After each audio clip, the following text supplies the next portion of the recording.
Para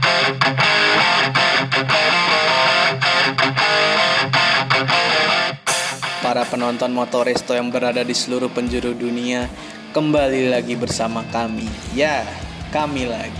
Pada hari ini kami akan mengenalkan Anda lebih dekat dengan Formula E. Sebelumnya, kami akan memberikan sedikit penjelasan, harap didengar dengan seksama. Formula One merupakan kiblat motorsport yang semua orang saya rasa sudah tahu. Tentu Formula One identik dengan 7 kali juara dunianya, yaitu Michael Schumacher dan tim Scuderia Ferrari-nya, yang kemudian rekor itu disamakan oleh Lewis Hamilton yang sudah mencapai gelar ketujuhnya pada tahun 2020 di GP Turki. Kemudian, balapan jet darat ini memiliki kembarannya sendiri, yaitu Formula E. Formula E pertama kali dikenalkan di dunia pada tahun 2014, yang dimana balapan pertama diadakan di Beijing, China.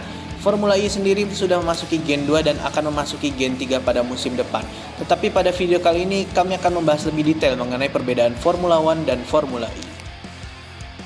Yang pertama, sayap depan dan belakang. F1 dan FI memiliki perbedaan yang signifikan dari bagian sayap depannya sendiri. Bedanya, sayap depan FI ini cenderung kurang inovasi menurut tim kami.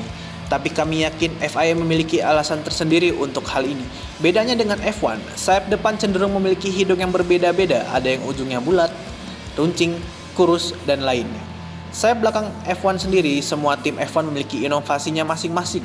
Contohnya sayap Red Bull yang sempat menjadi perbincangan yang kontroversial saat GP Portugal, yaitu Flexi Wing.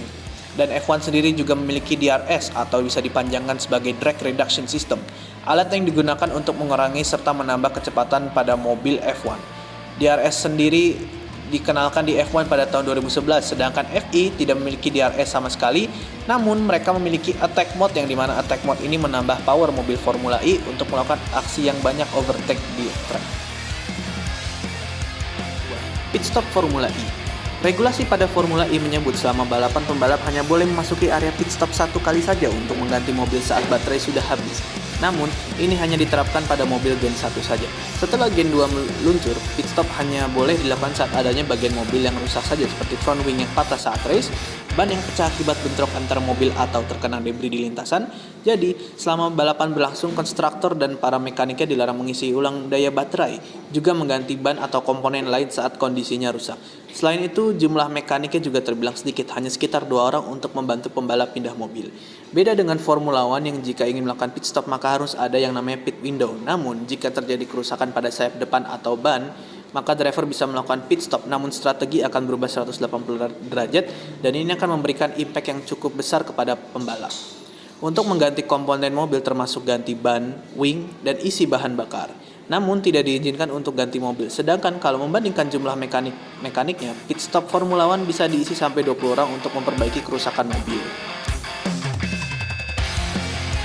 Ketiga, Attack Mode. Attack Mode sendiri adalah sebuah fitur yang dapat meningkatkan tenaga mobil selama beberapa saat yang bisa dimanfaatkan untuk mengejar atau menyalip lawan. Sepintas, konsep dan cara kerja yang mirip dengan game yang pernah kita mainkan, yaitu game balap Mario Kart, yang dimana pembalap bisa melewati bus dan mobil akan menambah kecepatannya. Untuk mengaktifkan Attack Mode, pembalap wajib melewati zona aktivasi yang ada di sisi tertentu sirkuit di luar racing line. Ketika sudah berada di area yang sudah ditentukan, pembalap bisa menekan tombol Attack Mode, maka tenaga mobil listrik pun akan meningkat. Kemudian, lampu biru yang berada di halo menandakan Attack Mode sedang diaktifkan, sementara warna magenta berarti pembalap sedang mengaktifkan fan boost.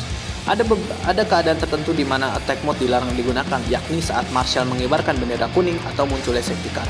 Pada musim 2021-2022 ini, Attack Mode tersebut diketahui telah ditingkatkan sekitar 30 kW dari sebelumnya. Jika sebelumnya mobil hanya bisa mendapatkan tenaga maksimal 225 kW, dalam penggunaan Attack Mode ini, kini Formula E menambahkannya menjadi 250 kW.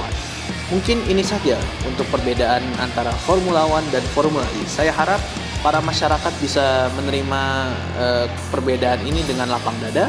Namun dari sisi positifnya, para penonton bisa melihat banyaknya aksi overtake di Formula E ini dibandingkan dengan Formula One.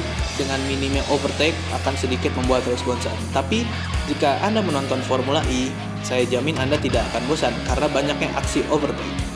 Bagi yang tidak tahu, ada baiknya mencari tahu. Bagi yang tidak tahu, ada baiknya jangan sok tahu. Terima kasih para penonton Motoresto. Jangan lupa like, share, dan komen ke orang-orang yang tercinta dan terdekat. Terima kasih. Sampai bertemu di video lainnya.